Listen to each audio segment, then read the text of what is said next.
یامال کەشتەیەکی گەورەی سەهۆڵبڕی رووسایە کە بۆ ناوچە سەهۆڵبەندیەکانی سیبریا و ناوچەی جەمسەری باکوور لە کۆمپانیای کەشتیسازی باڵتیک لە شاری سان پەترسبۆرگ دروستکراوە بە ناوی دوورگەیەکەوە لە بەشی باکووری ڕۆژئاوای سیبریاوە ناونراوە. تێچووی دروستکردنی 2 ملیار دۆلار بۆ بە وزەی ئەتۆمی کار دەکات و کۆمپانیای ئەتۆم فلۆتی رووسیا وزە ئەتۆمیەکەی بۆ بەرهەم دەهێنێت و سەرپەرشتی بەگەڕخستنی وزەکە لە نێو کەشتێکەدا دەکات. هێزی بزوێنەرەکەی 75,000 ئەسپی هەڵمیە، ئەمەش بەیەکێک لە بزوێنەرە بەهێزەکان لە جیهاندا دادەنرێت. وزەکەشی لەلایەن 2 ڕاکتۆری ئەتۆمی گەورەوە لە نێو کەشتێکەدا دابین دەکرێت کە باریستایی هەریەکەیان 160 تۆنە و ڕۆژانە پێویستی بە 300 گرام یۆرانیۆمە. ئامانج لەوەش کە بە وزەی ئەتۆم کار دەکا ئەوەیە سوتەمەنی دیکەی هاوشێوەی گازوایل بەرگەی بزوێنەرەکانی ناگرێت و زوو تەواو دەبێت. دانانی سوێستگەی سوتەمەنیش بۆ پڕکردنەوەی ئەم کەشتیە لە ناو ڕووبار و دەریا سەهۆڵبەندانەکاندا زۆر ئەستەمە. درێژی یامال 200 مەتر و پانیەکەشی 50 مەترە.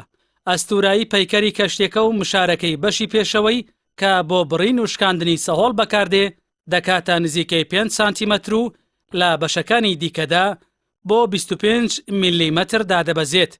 کەشتێکە بە مادەی پلیمەر ڕووپۆشکراوە بۆ ئەوەی ڕادەی لێخشان لە نێوان کەشتێکە و سەهۆڵەکەدا کەم بکاتەوە.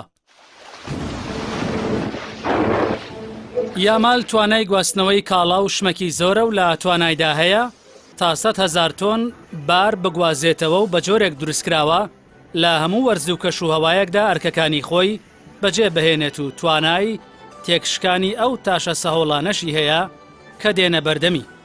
3، 2، 1. کاپتن و ئەو تیمەی لەسەرم کەشتێک کار دەکەن ژمارەیان 189 کەسە.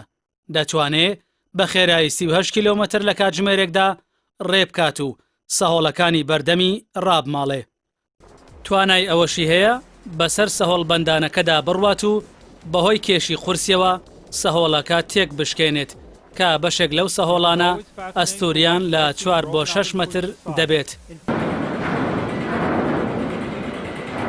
وڵاتانی دیکەی جیهان لەوانە ئەمریکا و ئوسترالیا کەشتی سەهۆڵشکێنیان هەیە، بەڵام رووسیا تەنیا وڵاتە کە کەشتی سەهۆڵبڕی ئەتۆمی هەبێت و ئامانجی سەرەکی رووسیا لە دروستکردنی کەشتی ئەتۆمی دۆزینەوە و گواستنەوەی نەوت و غازی شلە لە دەریای باکووردا.